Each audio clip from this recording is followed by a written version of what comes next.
आणि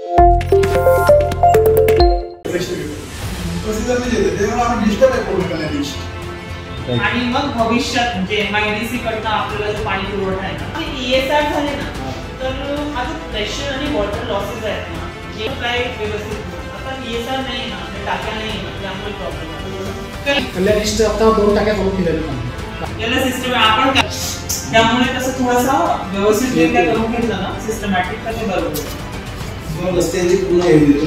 आज कल्याण पूर्वेमध्ये नांदिवली शिर्डीनगर ते आशळे मानेरेपर्यंत खडेगोळले आली, अशोकनगर आला, वालदुनी आली, म्हणजे कल्याण पूर्वेमध्ये अतिशय कमी दाबाने पाणी येते आणि काही ठिकाणी 2-2, 3-3 दिवसांनी पाणी येते. या ठिकाणी कल्याण पूर्वेमध्ये जवळजवळ 39 लाख प्रेशरने पाणी त्या ठिकाणी सोडलं पाहिजे, तरच लोकांना पाणी मिळेल. आता सध्या ज्या पद्धतीने पाणी सोडत आहेत, मला वाटतं 35 लाख प्रेशरने पाणी सोडत आहेत. तर मॅडमला आम्ही आता निवेदन दिलेलं आहे की आपण या विभागामध्ये जातीने लक्ष द्या.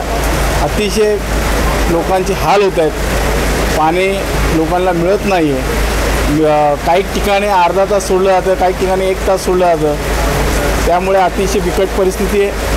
मॅडमने आमचं ऐकून घेतलं आणि त्याचप्रमाणे त्या ठिकाणी कल्याण पूर्वमध्ये नांदिवली ठिकाणी एक टाकीचं काम 90% झालेलं आहे आणि 100 फुटी रोड या ठिकाणी सुद्धा टाकीचं काम युद्धपातळीवर सुरू आहे.